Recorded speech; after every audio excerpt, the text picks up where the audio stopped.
let's get started here, okay? So what we're going to do is I'm going to do a primering with this, show you kind of how it's done. We're going to do the first step by mixing the paint inside of the cup, okay? Not my preferred method, but you can use it every once in a while. And then we're going to primer this, and then we're going to go in and start actually doing the project, at least the start of the project, okay? And we're going to do mixing the paint the other way. In between, so we'll have to change this out. I'm going to show you the trick that I use for cleaning this. Not a trick, but how I do it, okay? Because you'll find cleaning this thing is actually pretty important. So the first thing I do, depending on how much you're doing, I probably need quite a bit of paint to actually cover this model all the way, okay? So I'm going to come in with my reducer. I'm going to put 3 drops, or 4, let's say 4, into the base of the cup. Put your reducer in first before the paint, okay? We're going to be priming with Army Color Matte Black, which again, Army Color, I'm not sure about the rest of their stuff, but their primer is absolutely fantastic. Probably about 10 drops. What's that, 5 or 6? What's that, about 6, 7, 8? Okay. By the way, another little piece you can use to have around is a junk brush. A brush that's run out of life that really doesn't have a future anymore, like this one right here. It's good for mixing stuff around in the cup. So as you mix around, this is one of the reasons where I like to, as I'll show you, why I like to do it in the little cups that I showed you. I'm using a lot of ums here. It's very unlike me. But using the cups that tattoo artists use, as you can see, the paint kind of gets up on the side of the cup. And some people use that for judging how good the mixture is supposed to be. I don't particularly like it. Now again, we talked about what an airbrush is good for and what the different type of airbrushes are.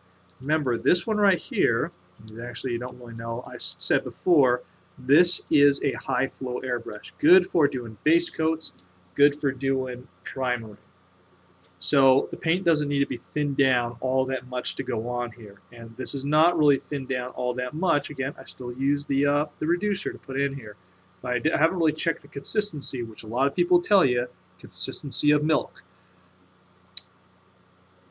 It's kind of hard for me to judge unless I actually have milk next to me. I'm going to go over something to kind of help us with that. Okay? But again, all we're going to do is just going to primer this. You don't have to primer with an airbrush. You can go outside in a normal spray can, spray paint this sucker right here, and then go on. This will probably be voiced over because my compressor is loud enough for this not to make any sense when it goes on. The other thing, you see I have a black leather glove on. I'm not sure about you, but I can't stand it. All those other guys who are far better painters than I am get all kinds of crap all over their hand, and their thumbs are perpetually covered with acrylic paint and all that kind of stuff. It's like, good God, man, keep yourself neat. I recommended this for 2 reasons. Besides keeping your hands clean, again, your hands have water in the form of sweat and salt on it, and since you use acrylic paint, at least I use acrylic paint, it's water soluble, which means your hands will actually dissolve the paint when you touch the model too much. So if you use this, you'll have a much better time of not wearing the model. Sometimes you want to mount this, sometimes you do not. When I'm base coating, when I'm using the airbrush, I actually like to handle it. Pick a pace where you can actually hold on to it and get going. For when you're airbrushing and you're putting on a primer or base coat, you don't really need to be too terribly concerned about things like control. But as a basic, you want to get the flow started, start pulling back until you start. See it? There it is. Okay, and you can see this thing, see that little mess right there? That's what happens when you pull back on the lever and then press down instead of pressing down and then pulling back. You start the paint flow before the air, you get that splatter, like that. Okay? As I pull back, you see I get a little thing. And that's relatively fine right there. It's not so bad. Okay, but again, we're not doing that. Start off your model, come in, and you want to just hammer this thing with a whole bunch of paint. Okay, again, we're priming. So here we go. I'm not too worried about starting off the model particularly because, again, this is just going to be black. This is going to be primer.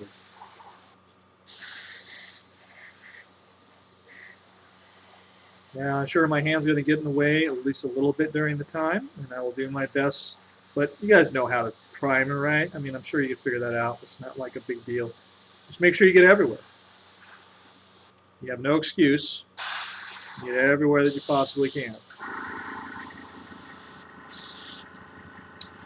Every once in a while, look in the cup to see how much you have left, because sometimes, at least myself, you can't really do small amounts when you're airbrushing. You can only really kind of do a bit, because only so much will fit in the reservoir, and that's really how much there needs to be in order for you to be able to do this. If there's like one drop, I don't think there's an airbrush out there that could do one drop of paint. So you want to make sure that you don't run out of paint if you're actually doing a base coat, because if you get like 90% there and you only have like one little thing to do, well, you might as well do it with a brush, because going in with one drop, you're going to have to make lots of paint to actually finish up. Anyway, so I'm just doing this. Now this thing is a little bit dirty, and I'm going to show you how to clean it here in a second, which is a very important part. You can see how, well, probably not, but the flows now, you kind of almost hear the flow. Doesn't sound very healthy, and it's not, because it's dirty. Anyway. Okay, so that's pretty much primer, okay? Good thing about an airbrush is you could push down without letting the paint go, right? And you could use the airflow to dry the model. And it's usually dry immediately. That is a nice little benefit, because you don't have to wait like, an hour and a half for this thing to dry and go in the paint. So if you're really raring to go, there you go. Now, I have paint left in here, and I didn't use it all, okay? I need to clean the thing, and cleaning it's a very, very important part of having an airbrush, okay? What you want to do is you're going to want to get all that paint out of there. Now, some people just take water, like I have right here, and they're going to shove it in there, and they're going to kind of try and run it through as many times as possible until it goes clean. And essentially, that's really what you need to do. However, it's going to take you forever and a day. Believe you me, if you have this much paint in here still, and you're going to try and flush it all out with water, there's a different way to go that I found really helps me and really works for me. Okay, so I'm going to take my wipe off rag, which is getting quite dirty, and I have this junky brush here. This looks like hell, and there's a good reason for it. You're going to find out why here in a second. Okay, this is my airbrush rag. You want it to be kind of rough. You don't want it to be real smooth. You don't wipe your brushes on this thing. This is purely for airbrushing, so it can be kind of like a dish towel or a rag that you use for washing dishes. Okay. Instead of getting all this stuff out, so I'm trying to get it out, what I'm going to do is I'm just going to take some water. I'm going to forcefully spray it in there, and I'm just going to dump it out. This gets the vast majority of paint out of the airbrush up front. And then you stick this in, and you're going to clean your pot, right? And a lot of this probably doesn't look like much, and it's much easier to see, obviously, when you're doing it yourself. But you're going to go on your finger in there, and you're going to scrape all that crap out, right? And then you're going to start spraying water. Now, this is where you want to use your airbrush pot, the thing that I showed you before, which is this right here, right? That thing. Okay, that was brilliant. This is where you want to use this. Now, I'm going to do it outside of that to kind of show you what I'm doing. Okay, so just remember, this is all done inside the pot. So what you do once you get most of it out, okay, is you put some water in, okay, and you basically squirt water in, pour it out, squirt water, and pour it out until the water, as you can see in here, even though the side's dirty, doesn't look like there's paint, mixed in with it anymore. The water looks clean, as when you put it in. Wash this out a little bit more, otherwise you're not going to be able to see. And especially primers, by the way, why I use primers on this brush, tend to stick pretty heavily to the inside of your cup. Having a removable cup, like my Iwata does, will prevent this.